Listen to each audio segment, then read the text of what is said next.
রাজ্য নেশা কারবারিরা আগরতলা রেল স্টেশনকে নেশা পাচারের করিডোর হিসেবে ব্যবহার করছে। তবে রেলওয়ে নিরাপত্তারক্ষী বাহিনী জিআরপিও চুপচাপ বসেনি। তাদের তৎপরতায় বহির্রাজ্য থেকে ত্রিপুরায় ট্রেনে করে নিয়ে আসা বিপুল পরিমাণ নিষিদ্ধ কফ সিরাপ এসকাফ আটক করতে সক্ষম হয়েছে। আগরতলা রেল স্টেশনের জিআরপি থানার ওসি সংবাদ মাধ্যমকে জানান, রবিবার গোপন সূত্রের ভিত্তিতে তাদের কাছে খবর আসে রানী কমলাবতী এক্সপ্রেস ট্রেনে করে বিপুল পরিমাণ নিষিদ্ধ কফ সিরাপ আগরতলায় আসছে। এই খবরের ভিত্তিতে তারা তৎপর হয়ে যান এবং ট্রেন স্টেশনে পৌঁছার আগেই পর্যাপ্ত সংখ্যক নিরাপত্তা কর্মী নিয়ে স্টেশন চত্বরে অবস্থান করেন।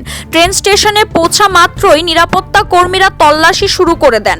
সন্দেহভাজন 6 ব্যক্তির ব্যাগ থেকে নিষিদ্ধ কফ সিরাপ উদ্ধার হয়। সব মিলিয়ে 8টি ব্যাগের মধ্য থেকে প্রায় 970 বোতল কফ সিরাপ উদ্ধার হয়। এরা সকলেই বিহারের বাসিন্দা। তাদেরকে আদালতে তুলে আবার রিমান্ডে নিয়ে আসা হবে এবং এর সঙ্গে আর কে কে জড়িত রয়েছে, কোথা থেকে এই নিষিদ্ধ সামগ্রীগুলো নিয়ে আসা হচ্ছিল এবং কোথায় পৌঁছানোর উদ্দেশ্য ছিল তা খুঁজে বের করার চেষ্টা হবে বলে জানান ওসি। এদিনের এই অভিযানটি যৌথভাবে পরিচালনা করে জিআরপি এবং আরপিএফ বাহিনী। অ্যাকচুয়ালি আপনারা জানেন আগরতলা স্টেশন থেকে এখন দৈনন্দিন বাইরের ট্রেনগুলো আসা এবং যাওয়া করে প্রতিনিয়ত।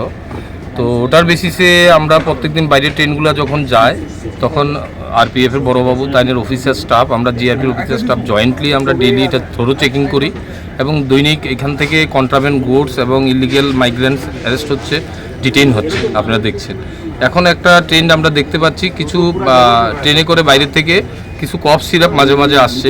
তো এখন বাইরের থেকে যখন ট্রেনগুলো আসে তখন আমরা এগুলো থ্রো চেকিং করি।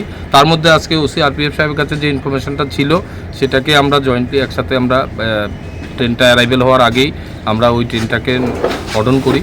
কর্ডন করার পর সাসপেক্ট আমরা 6 জনকে আমরা ডিটেইন করতে পেরেছি।